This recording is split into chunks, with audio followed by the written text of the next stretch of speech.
चलिए आज हम वेक्टर एडिशन को समझते हैं। तो वेक्टर एडिशन जो होता है ये डिफरेंट है किससे? स्केलर एडिशन से। क्योंकि वेक्टर एडिशन में डायरेक्शन इन्वॉल्व होती है। तो vector addition different from scalar addition, क्योंकि वेक्टर एडिशन में डायरेक्शन इन्वॉल्व होगी। अब वेक्टर को जोड़ने के दो तरीके के मेथड्स हैं, हमें दोनों को समझना होगा जिससे इजी रहे। एक है ग्राफिकली और एक है एनालिटिकली। तो ग्राफिकली ऐड करने के लिए हम समझते हैं, मान लीजिए हमारे पास में एक ये वेक्टर है और एक ये दूसरा वेक्टर है, और वेक्टर बी वेक्टर ए की इनिशियल डायरेक्शन से थीटा एंगल पर है। हम ये जानते हैं कि किसी भी वेक्टर को बिना मैग्नीट्यूड के चेंज किए और बिना डायरेक्शन के चेंज किए हम कहीं भी शिफ्ट कर सकते हैं। तो हमने इस वेक्टर ए को बिना मैग्नीट्यूड चेंज किए और बिना डायरेक्शन चेंज किए यहाँ पर रख दिया। ये वाला पॉइंट हमारा वेक्टर ए का इनिशियल पॉइंट है। अब हम वेक्टर बी को इस तरह से उठा के इस तरफ शिफ्ट करेंगे कि वेक्टर बी का इनिशियल पॉइंट वेक्टर ए के फाइनल पॉइंट से कोइंसाइड हो। यहां पर ये वेक्टर ए की इनिशियल डायरेक्शन है और ये वेक्टर बी वेक्टर ए की इनिशियल डायरेक्शन से वही एंगल थीटा बना रहा है जो हमने यहां पर देखा था। तो ये वेक्टर ए और वेक्टर बी के बीच का एंगल रहा। यहां पर यह ध्यान देना है कि वेक्टर बी की टेल, मतलब वेक्टर बी का इनिशियल पॉइंट वेक्टर ए के हेड फाइनल पॉइंट से कोइंसाइड होना चाहिए। ये हमारा वेक्टर बी का फाइनल पॉइंट है और यहां पर वेक्टर ए और वेक्टर बी का ऑर्डर सेम है। ध्यान रहे, वेक्टर ए और वेक्टर बी का ऑर्डर सेम है, हम डायरेक्शन नहीं बोल रहे। तो यहां पर वेक्टर ए और वेक्टर बी का ऑर्डर सेम है, ये बी का फाइनल पॉइंट है। अब बात आती है कि रिजल्टेंट वेक्टर क्या होता है। तो रिजल्टेंट वेक्टर फर्स्ट वेक्टर के इनिशियल पॉइंट को लास्ट वेक्टर के फाइनल पॉइंट से जोड़ने वाली लाइन होती है। तो ये जो लाइन है ये फर्स्ट वेक्टर के इनिशियल पॉइंट को लास्ट वेक्टर के फाइनल पॉइंट से जोड़ रही है। ये वाला एंगल ये रिजल्टेंट वेक्टर इनिशियल वेक्टर के साथ बना रहा है। तो ये हमारे पास में हुआ डायरेक्शन ऑफ रिजल्टेंट, जिसे हम कहेंगे कि एंगल जो कि रिजल्टेंट वेक्टर इनिशियल वेक्टर के साथ बनाता है। तो रिजल्टेंट वेक्टर होता क्या है उसको एक बार वापस हम समझते हैं। It is line joining the initial point of first vector to the final point of last vector and most important in opposite order। अगर वेक्टर ए और बी को फॉलो करें तो ये हमें यों जाने को कह रहे हैं, रिजल्टेंट के ऑर्डर को फॉलो करें तो ये यों जाने को कह रहा है। तो ये हमारा हुआ ग्राफिकल मेथड, काफ़ी इंपॉर्टेंट है वर्किंग समझने के लिए। अब इसका मैथ्स पार्ट देखते हैं। तो सबसे पहले हमने वेक्टर ए लिया बेटा। इस वेक्टर ए के फाइनल पॉइंट पर इस वेक्टर ए के फाइनल पॉइंट पर हमें दूसरा वेक्टर बनाना है। तो वेक्टर एडिशन को मैथमेटिकली क्या कहेंगे? अगर दो वेक्टर पूरी तरह से किसी ट्राइंगल की सेम ऑर्डर में ली गई साइड से रिप्रेजेंट हो तो रिजल्टेंट जो होता है वो थर्ड साइड या क्लोजिंग साइड से अपोजिट ऑर्डर में रिप्रेजेंट किया जाता है। तो ये हमारा फर्स्ट वेक्टर, ये सेकंड वेक्टर। वेक्टर ए और वेक्टर बी सेम ऑर्डर में हैं, ये उनके बीच का एंगल हो गया। अब रिजल्टेंट जो होगा वो ये वाला लाइन होगा जो फर्स्ट वेक्टर के इनिशियल पॉइंट को लास्ट वेक्टर के फाइनल पॉइंट से जोड़ेगा।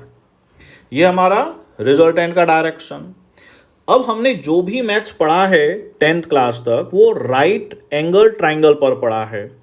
तो अभी ये हमारा जो ट्राइंगल है वो राइट एंगल ट्राइंगल नहीं है, तो हमने वेक्टर ए की इनिशियल डायरेक्शन को आगे लिया और इस पॉइंट से हम इस पर एक परपेंडिकुलर ड्रॉप करेंगे। इस तरह से हमें ये दो साइड्स निकालनी है। ये दो साइड्स भी 10th क्लास का ट्रिग्नोमेट्री से आ जाएगा। ये अपने आप में एक राइट एंगल ट्राइंगल है जिसमें ये हाइपोटेन्यूस है और ये एंगल है, तो ये बेस और ये परपेंडिकुलर। तो अगर हम यहाँ पर cos थीटा लगाते हैं that is base upon hypotenuse, तो DF B cos थीटा के इक्वल हो गया। अब साइन थीटा लगाएंगे तो sine theta perpendicular by hypotenuse, तो हमारे पास में EF जो है B साइन थीटा आ गया। अब देखिए हमारे पास जो ये बड़ा वाला ट्राइंगल है, इस ट्राइंगल में हम पाइथागोरस थ्योरम लगा देते हैं। तो hypotenuse square equal to base square plus perpendicular square, इस तरह से। तो बेस जो हमारे पास में है वो a plus B cos theta आ जाएगा, तो a plus B cos theta का whole square plus b sine theta का होल स्क्वायर। अब यहाँ पर हम x प्लस वाई के होल स्क्वायर से इसको एक्सपेंड कर देंगे, तो ये क्या आ गया a square plus 2ab cos theta plus b square cos square theta. यहाँ से b square sine square theta आएगा, दोनों में से b स्क्वायर कॉमन लिया तो हमारे पास में cos square theta plus sine square theta that is identity. तो हमारे पास में आर स्क्वायर इक्वल टू ये रहा बेटा। तो ये जो अपने पास में आ गया r, ये वेक्टर a और वेक्टर b के एडिशन का रिजल्टेंट है। तो इनसे हम कहेंगे क्या, what is R magnitude of resultant vector. तो ये जो हमारे पास में एक्सप्रेशन बना, ये magnitude of resultant vector in terms of magnitude of vector. अब डायरेक्शन की बात करें तो डायरेक्शन हमारे पास में जो रिजल्टेंट वेक्टर है इनिशियल वेक्टर के साथ जो एंगल बनाता है वो डायरेक्शन है।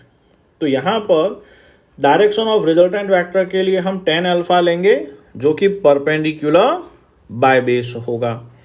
तो हमारे पास में ये डायरेक्शन का एक्सप्रेशन आया। इसके कुछ स्पेसिफिक केसेस हैं वो हम समझते हैं। केस 1 जिसमें हम वेक्टर ए और वेक्टर बी को पैरेलल कह रहे हैं और दोनों के बीच में एंगल 0 ले रहे हैं। तो ये हमने वेक्टर ए बनाया। अब वेक्टर बी इसी के आगे बनेगा क्योंकि हमने उनको पैरेलल कहा है, तो ये वेक्टर बी रहा। तो वेक्टर ए और वेक्टर बी सेम डायरेक्शन में है तो इनके बीच का एंगल 0 हुआ। रिजल्टेंट वेक्टर क्या होता है, फर्स्ट वेक्टर के इनिशियल पॉइंट को लास्ट वेक्टर के फाइनल पॉइंट से जोड़ने वाला लाइन। तो ये रिजल्टेंट वेक्टर आ गया बेटा। तो यहाँ पर रिजल्टेंट वेक्टर इनिशियल वेक्टर के साथ 0 एंगल बना रहा है, ठीक है। तो मैग्नीट्यूड का फॉर्मूला लगा दीजिए, a square plus 2ab cos theta, यहाँ पे कॉस 0 दैट इज 1। तो ये आपके पास में a प्लस बी का होल स्क्वायर और अंडर रूट है तो वो इस स्क्वायर से कैंसिल आउट हो जाएगा। तो अपने पास में दो वेक्टर के एडिशन का मैक्सिमम थीटा इक्वल टू 0 होने पर a प्लस बी आएगा। अब डायरेक्शन की बात करें तो tan अल्फा, तो tan alpha equal to b sine theta sine 0 0 और a plus B cos theta cos 0 1। तो अपने पास में 0 बाय समथिंग ऑलवेज 0, तो अपने पास में डायरेक्शन जो आ गई दैट इज 0। अब दूसरा केस देखेंगे जब थीटा 90 है। तो इस केस में ये वेक्टर ए है। अब थीटा 90 है तो वेक्टर बी यहाँ पर इस तरह से होना चाहिए था, ये वेक्टर बी है। तो देखिए ए और बी के बीच में एंगल 90। रिजल्टेंट फर्स्ट वेक्टर के इनिशियल पॉइंट को लास्ट वेक्टर के फाइनल पॉइंट से जोड़ने वाला लाइन, ये रिजल्टेंट आ गया। मैग्नीट्यूड का फॉर्मूला लगाएं तो a square plus 2ab cos 90, cos 90 0 हुआ, तो ये आपके पास में हो गया root of a square plus b square. Direction के लिए tan alpha equal to b sine 90 upon a plus b cos 90 that is b by a। तो ये अपने पास में डायरेक्शन हम लेंगे alpha equal to tan inverse b by a। अब इसी में हमारा लास्ट केस बनता है जिसमें फिर दो कंडीशंस बनती हैं। हमने वेक्टर ए लिया, ठीक है। अब माना कि जो सेकंड वेक्टर है बी उसका मैग्नीट्यूड ए से कम है, ओके। तो वेक्टर ए ये रहा, थीटा 180 है, तो वेक्टर बी इस तरह से आएगा बेटा, ये वेक्टर बी आया। तो हमने बी का मैग्नीट्यूड कम लिया, तो देखिए ए और बी के बीच में जो डायरेक्शन है that is 180 degree opposite direction में है। रिजल्टेंट फर्स्ट वेक्टर के इनिशियल पॉइंट को लास्ट वेक्टर के फाइनल पॉइंट से जोड़ने वाला लाइन होता है, तो ये रिजल्टेंट रहा। ध्यान से देखिए, इनिशियल वेक्टर इस डायरेक्शन में है, रिजल्टेंट इस डायरेक्शन में है, तो यहां पर रिजल्टेंट इनिशियल वेक्टर के पैरेलल है। दूसरी सिचुएशन, ये वेक्टर ए लिया, अब वेक्टर बी का मैग्नीट्यूड अगर बड़ा हो तो यहां पर ए और बी के बीच में अभी भी एंगल 180 है। रिजल्टेंट इनिशियल वेक्टर के फर्स्ट पॉइंट को फाइनल वेक्टर के लास्ट पॉइंट से जोड़ने वाला लाइन होगा। तो हमारे पास में ये रिजल्टेंट आया। अब देखिए रिजल्टेंट इस डायरेक्शन में है, इनिशियल वेक्टर उस डायरेक्शन में था, तो रिजल्टेंट और इनिशियल वेक्टर के बीच में एंगल 180 डिग्री है। मैग्नीट्यूड के लिए वी नो cos 180 -1 होता है, तो मैग्नीट्यूड के फॉर्मूले में लगाया बेटा a square plus 2ab -1 plus b square. तो ये a डिफरेंस b का स्क्वायर लिखा है, मतलब ये a माइनस बी का होल स्क्वायर भी लिखा जा सकता है या b माइनस a का होल स्क्वायर भी लिखा जा सकता है। तो इनका जो मिनिमम रिजल्टेंट आता है कब आएगा, जब 180 डिग्री होगा, तो वो ये रहा। डायरेक्शन के लिए tan alpha b sine 180 divided by a plus B cos 180, तो फाइनल 0 आया। अब यहां पर हम इसके दो कंडीशंस देखते हैं बेटा। अल्फा 0 भी हो सकता है, कब होगा, जब a का मैग्नीट्यूड बड़ा हो। अल्फा 180 भी हो सकता है, वो कब होगा, जब a का मैग्नीट्यूड छोटा हो। अब जो भी हमने पढ़ा उसको एक बार नट सेल में देखें कि अगर रिजल्टेंट ए और बी के एडिशन का रिजल्टेंट निकालना है तो उसका magnitude root of A square plus 2ab cos theta plus B square होता है। अब इस रिजल्टेंट की रेंज ये इनके डिफरेंस से बड़ा और एडिशन से छोटा होना चाहिए। ये रिजल्टेंट कब आएगा, जब हमारे पास में थीटा 180 हो, मतलब ए और बी एंटी पैरेलल हो। ये कब आएगा, जब थीटा 0 डिग्री हो, मतलब ए और बी पैरेलल हो। तो यहां पर हमने समझा कि मान लीजिए वेक्टर 6 प्लस वेक्टर 4 है, तो उसका रिजल्टेंट वेक्टर 2 से वेक्टर 10 कुछ भी हो सकता है। मान लीजिए वेक्टर 5 प्लस वेक्टर 12 है, तो इनका रिजल्टेंट वेक्टर 7 से वेक्टर 17 कुछ भी हो सकता है। तो देखिए यहां पर पहला वेक्टर छोटा था, रिजल्टेंट उससे भी बड़ा है, ठीक है। तो हमारे पास में किन्हीं भी दो वेक्टर्स का रिजल्टेंट उनके डिफरेंस के बराबर या उससे बड़ा और उनके सम के बराबर या उससे छोटा होता है। Parallelogram law of vector addition हम बाद में देखेंगे। तो दो वेक्टर का रिजल्टेंट समझ में आ गया, a प्लस बी से बड़ा नहीं होना चाहिए और a माइनस बी से छोटा नहीं होना चाहिए। नेक्स्ट वीडियो में हम वेक्टर एडिशन के कुछ न्यूमेरिकल्स करेंगे जिससे हमारा क्लियरिटी और बढ़े।